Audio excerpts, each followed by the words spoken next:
first leg in Weissenhaus, and Gukesh opens the game with f4. You can see that he makes some space for the queen, gets his knight out, but already this has some repercussions. Because later on, when white would want to castle, the king's diagonal would be slightly exposed. Magnus takes his time. It's 10 minutes plus 10 seconds increment. And now, what is the move that he's going to decide to play here? He plays b6. He opens up the bishop on this diagonal. And Gukesh plays b3. He opens up the bishop on another diagonal here. And now Magnus plays this really beautiful move, knight at 6. Why is this amazing? Because he wants to play g6 and trade off these bishops here. Knight comes out to f3.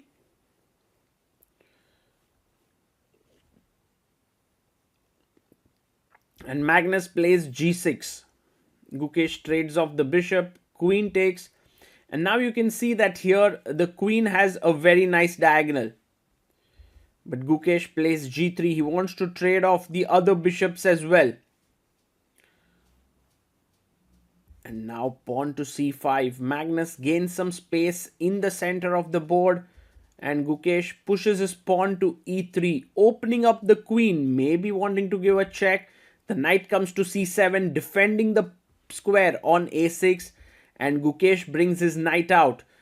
He's controlling the center with his knights, and Magnus pushes the pawn to f6. Just taking control of that square. Knight comes to f2. And now the knight comes back to f7. Gukesh expands in the center here. And Magnus has to decide what to do with his central pawns. He pushes forward f5. His point is, if you push forward e5, then he'll break with d6.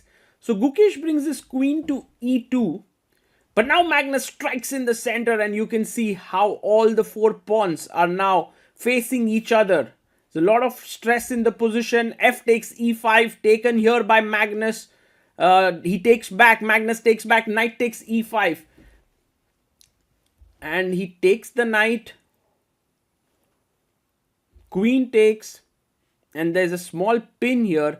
So Gukesh can go knight d3. But instead, he castles here. So you see he's castled short side. The king goes like in the normal game of chess to g1. But maybe Magnus has a very strong move now. Making use of the pin. He goes d5. d4 by Gukesh. What a classy move. If you take with the pawn, I have knight d3 followed by e5. But instead he takes with the queen. E takes f5, g takes f5, rook comes to the center. The queen moves back. And now Gukesh thinking a bit.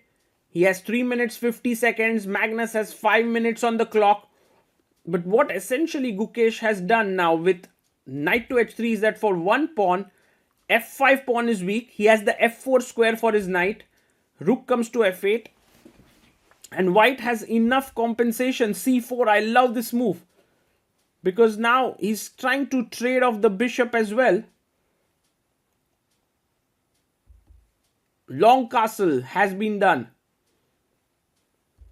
And Gukesh brings his knight to the center of the board. He's looking at all these squares with his knight. Rook comes to e8, attacking the queen. And Gukesh plays his queen to d3. He could have also thought about bringing his queen to h5. He pushes his pawn right into the center of the board. Magnus Carlsen, he now has a protected passer. But first the bishops are traded. Knight takes on a8. And now he chops off the pawn. Queen comes to d7, blocking the check. Now you can keep the queen on the board with queen h5. But instead he takes. And Magnus deciding whether to take with the rook. He takes with the rook. Knight jumps into d5, threatening a fork here.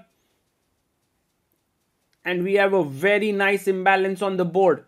Magnus has a protected passer in the center, while Gukesh has a kingside majority here. He brings his rook into the center. They trade rooks. And now Magnus brings his knight here. If you trade the knights, this should most likely end in a draw. But instead Gukesh keeps the knights because he wants to maybe blockade with his knight on d3. and fight in this endgame. Rook e5 played. Gukesh fighting here for the full point, it seems. He wants to win here. And he's also looking at the other games because this is the last game of the round robin phase. If he finishes in top 8, he qualifies to the knockouts. Or else he would be knocked out. Knight goes to e8. Knight is coming to f6 or d6. He plays his rook to h6. Knight comes here. And you can see how Magnus always keeps improving his pieces. Knight to d5, attacking the rook. Ooh, he brings his knight back, then places it again. The nice point here is if you play d3, I have knight takes e7, d2, check. King takes and knight f5 with the knight coming back. So he goes rook f7, knight to f6, king goes to d8. And now the knight has to go back.